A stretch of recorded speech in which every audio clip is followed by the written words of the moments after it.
Car రెంట్‌కి తీసుకుని సరదాగా బయటకు వెళ్ళాలనుకుంటున్నారా? అయితే వెంటనే ఈ నెంబర్‌కి కాల్ చేయండి.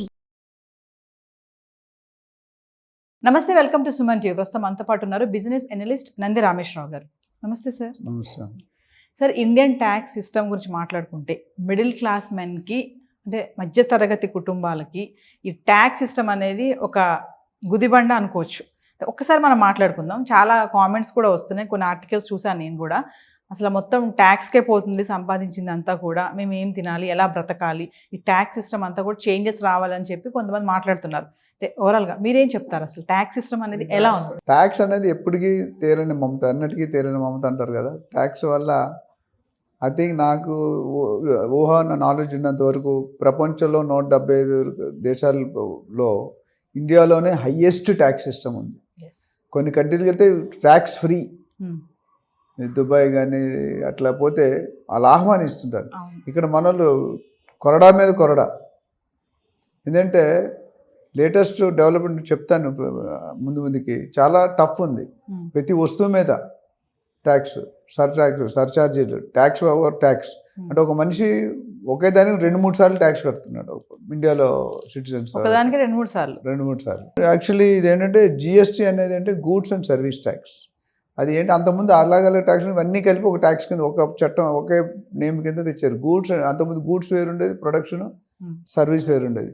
2017 ఆ లెవెల్, ఆ ప్రాంతంలో 2017లో జిఎస్టీ అనేది తెచ్చారు, అంటే గూడ్స్ అండ్ సర్వీస్ ట్యాక్స్. దీంట్లో రకరకాల స్లాబ్స్ పెట్టారు. 5% అని, 12% అని, 18% అని, 28% అని. అంటే 4 స్లాబ్లు. కొన్ని products each products each slab కింద వేశారు, కొన్ని డిసైడ్ చేశారు ఓవరాల్గా. సో దాంట్లో ఏముందంటే హయ్యెస్ట్ మన దగ్గర ఇండియాలో 28% అనేది, అంటే 100 రూపాయలకి 28 రూపాయలు మనం ట్యాక్స్ కట్టాలి. దీని తర్వాత మళ్ళీ వేరే వాడుకుంటే దాని మీద మళ్ళీ ఇంకా ఛార్జ్ ఉంది. అంటే ఓవరాల్గా 65-70% ఇంట్రెస్టే కడుతున్నారు మన వాళ్ళు. సో అందుకనే చాలామంది ఏంటంటే they are not happy with the tax reforms. ఎందుకంటే గవర్నమెంట్ ఎలా ఉండాలంటే సిటిజన్కి అనుకూలంగా, ఫేవరబుల్గా ఉండాలి. ఇప్పుడు యూనివర్సిటీ ఉందనుకోండి, వాళ్ళ రూల్ ఏంటంటే డబుల్ వాల్యుయేషన్ జరుగుతుంది యూనివర్సిటీస్లో. పీజీ కానీ అది ఒక ప్రొఫెసర్ కరెక్ట్ చేసి 100కి 60 వేసాడు, ఇంకో ప్రొఫెసర్ కరెక్ట్ చేసి 100కి 70 వేసాడు. అప్పుడు ఏ మార్కులు తీసుకుంటారు? దానికి మళ్ళీ 3వ ప్రొఫెసర్ని పెడతారు, పెట్టి ఆయన ఎంత ఇచ్చారో యావరేజ్ తీసుకొని వేస్తారు. అక్కడ కండిషన్ ఏంటంటే యూనివర్సిటీలో ఎటువంటి పరిస్థితుల్లో కూడా స్టూడెంట్కి లాస్ అవ్వకూడదు. మీరు బెనిఫిట్ అవుట్ స్టూడెంట్కి పాజిటివ్ ఉండడం కానీ నెగిటివ్ ఉండకూడదు. ఇప్పుడు 40 మార్కులు పాస్ మార్క్ అంటే 35-36 వస్తే 40 లాగేమంటారు, 20 వచ్చినోడికి ఏం చేయలేం. ఆ విధంగా ఇక్కడ అలా కాదు, కొరడా మీద కొరడా. ఇప్పుడు లేటెస్ట్గా డెవలప్మెంట్ ఏంటంటే పాప్కార్న్, సినిమాల్లో మనం తింటాం, పాప్కార్న్స్ ప్లెయిన్ తింటే 5%, ఉప్పుతో తింటే 12%, క్యారమల్తో తింటే 18%. అంటే ఉప్పు క్యారమల్ కలిపి తింటే 30%, అంతే కదా. మొత్తం లేదా 35% ప్లెయిన్, ఉప్పు, క్యారమల్ పైన. సో అది అంటే దౌర్భాగ్య స్థితి అనాలి మనది. ఎందుకంటే తినే వస్తువు మీద అంత తినొద్దని చెప్తున్నాను. ఆ కంపెనీ, ఆ పాప్కార్న్ కంపెనీని మూసేయాలి. ఇప్పుడు 30% ఎవరు, ఆల్రెడీ సినిమాలకి వెళ్తే 300 రూపాయలు తక్కువ ఉండదు, 300-500 బకెట్. ఇప్పుడు దీన్ని బట్టి చూస్తే 300 కాస్త 400-500 అవుతుంది. అంటే తినొద్దు, జనాలు సినిమాకి వెళ్ళదు. ఆల్రెడీ ఓటీటీ వచ్చిన తర్వాత మానేశారు జనాలు, ఎందుకంటే అవుట్ సైడ్ ఫుడ్ అలౌ చేయరు కాబట్టి. ఇప్పుడు సినిమాలు కూడా తగ్గిపోయింది కదా, డైరెక్ట్ చూసే వాళ్ళు తగ్గిపోయారు. అందరూ టీవీలో చూస్తున్నారు, డిజిటల్ చూసి అదేంటి నెట్ఫ్లిక్స్ అని ఇవన్నీ. దానికి అంత అడౌట్ చేసి 1000 రూపాయలు 2000 ఖర్చు పెట్టి వెళ్ళాలా అని ఉంది. మళ్ళీ మధ్యలో స్నాక్స్ కి ఒక 1000 రూపాయలు అవుతుంది. వెళ్ళడం రావడం, ఓలా క్యాబ్ టికెట్లు, మళ్ళీ ఆన్లైన్లో తీసుకుంటే దానికి మళ్ళీ extra 30 rupees 40 rupees per ticket. లాన్ వెళ్ళింది తినేదానికి ఎక్స్ట్రా, జిఎస్టీ. ఇంకా కొన్ని రోజులు పోతే టాయిలెట్స్ కూడా వేస్తారేమో తెలియదు అని. అంటే అది అంత పాజిటివ్ సైన్ కాదండి. ఎందుకంటే మన ఎడ్యుకేషన్ కానీ, ఆ సిస్టమ్, ఇన్సూరెన్స్ కానీ, ప్రతి ట్యాక్స్ ఏమి వస్తుంది మీరు చెప్పండి. నేను రియల్ ఎస్టేట్లో అడుగుతాను, రియల్ ఎస్టేట్ లేని జాగా చెప్పండి, మీరు రియల్ ఎస్టేట్ లేని ఐటమ్ ఏదైనా చెప్పండి. మీరు ఎక్కడైనా రియల్ ఎస్టేట్ లేకుండా ఉంటుందా? హాస్పిటల్కి వెళ్ళినా, కాలేజ్కి వెళ్ళినా, మీ ఛానల్కి వెళ్ళినా, ఆఫీస్కి వెళ్ళినా, డెఫినెట్గా రియల్ ఎస్టేట్ అన్ని ప్లేస్లో ఉంది. అంటే ట్యాక్స్ అన్ని ప్లేస్లో ఉంటుంది. రేపు మనం తినే అన్నింటిలో, కాస్మెటిక్స్లో ఉంది, బట్టల మీద ఉంది, ఎలక్ట్రానిక్ ఐటమ్స్ మీద ఉంది, కస్టమ్స్ డ్యూటీ మీద ఉంది. దేనికి లేవు చెప్పండి? అందుకనే చాలామంది బిజినెస్ పీపుల్, అంబానీ లాంటి వాళ్ళు ఆఫీస్ దుబాయ్లో ఓపెన్ చేస్తున్నారు. దుబాయ్లో ఓపెన్ చేస్తే వాళ్ళకి ఏమందంటే ట్యాక్స్ అనేది చాలా తక్కువ, అసలు లేదు. ఇక్కడ మన రెవెన్యూ తీసుకెళ్ళి అక్కడ పెడుతున్నారు కదా, అక్కడ ఎంప్లాయ్మెంట్ క్రియేట్ చేసి ఇక్కడ మంచిగా ఉంటే ఇక్కడే ఉంటారు కదా. ఇప్పుడు అంబానీ దుబాయ్లో, అంబానీ ఎక్కడైనా పెడతారు, అది వేరే సంగతి. అందరూ అంబానీలు ఉంటారు కదా. But even Ambani is not happy with Indian tax system. దాన్ని బట్టి అందుకనే దుబాయ్లో పెట్టుకుంటారు ఫ్యామిలీ హ్యాపీ. కొత్త కాన్సెప్ట్ వాళ్ళు ఏంటంటే గోల్డెన్ కార్డ్ అనేది ఏదో ఉంటుంది, ఆ గోల్డెన్ మనకి వీసా ఎట్లా ఉంటుంది అమెరికా అట్లా గోల్డెన్ ఇచ్చి ఇన్వైట్ చేస్తారు ఇండస్ట్రీస్. ఇంత అమౌంట్ కడితే మీకు పర్మనెంట్గా 10 సంవత్సరాలకు వచ్చేస్తుంది. హ్యాపీగా ట్యాక్స్ లాంటి బదులు అది కట్టి ఒకసారి కట్టేసుకున్నాను, 1 కోటి 2 కోట్లు కట్టేసాను అనుకోండి, you will be happily set. దుబాయ్లో ట్యాక్స్ ఫ్రీ, ఏ ఇన్కమ్ కూడా ట్యాక్స్ ఫ్రీ మీకు. అండ్ దుబాయ్లో ఉన్నంత డెవలప్మెంట్ మన దగ్గర లేవు ఇంకా కొన్ని. దుబాయ్ ఎప్పటికీ రియల్ ఎస్టేట్ నెంబర్ 1లో ఉంటుంది. పెద్ద పెద్ద బిల్డింగ్, షారూఖ్ ఖాన్ వీళ్ళందరూ సినిమా యాక్టర్స్ అంతా వచ్చాను 250-300 కోట్లు ఒక హౌస్ కొనుక్కుంటారు, 250 crores. బుర్జ్ ఖలీఫా అని ఒక ప్లేస్ ఉంది.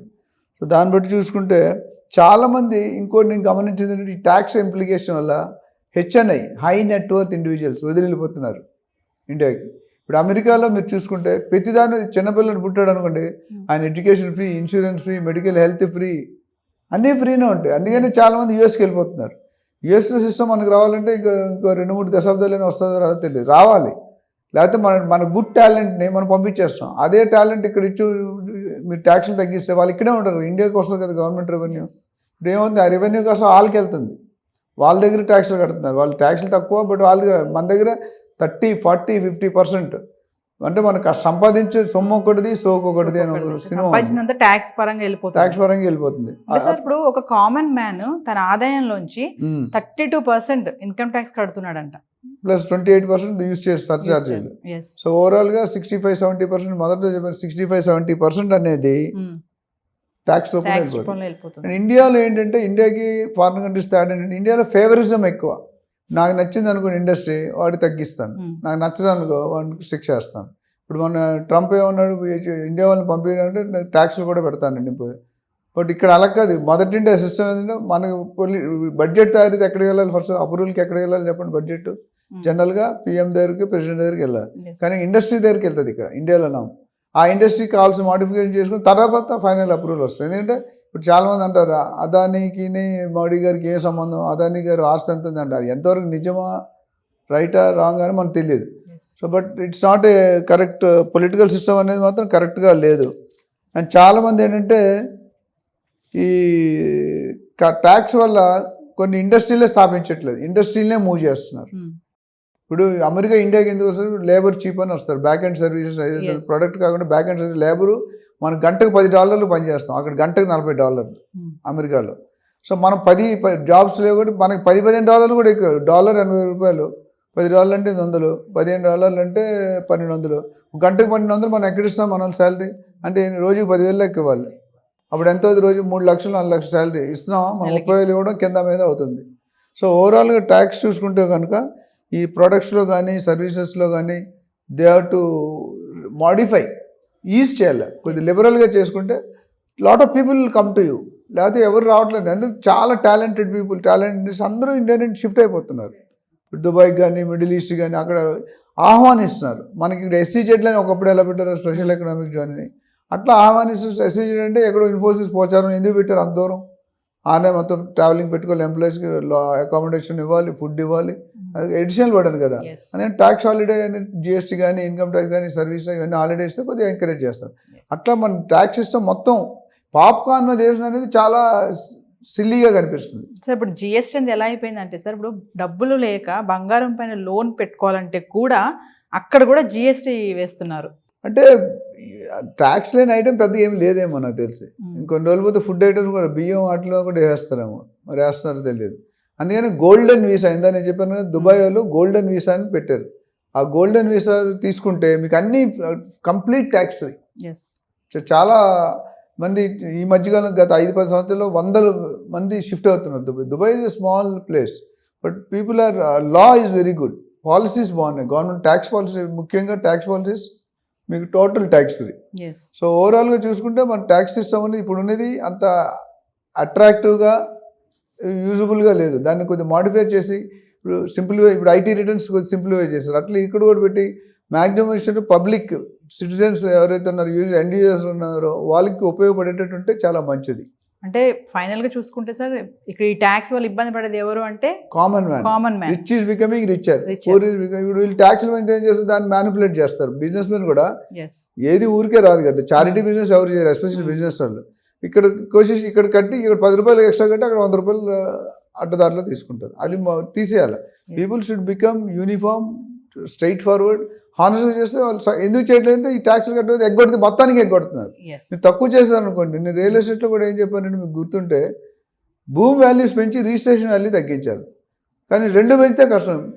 Common public cannot afford. Yes so ఓవరాల్గా tax reforms has to be revised, modified and made simple, easy to the end user. Thank you sir.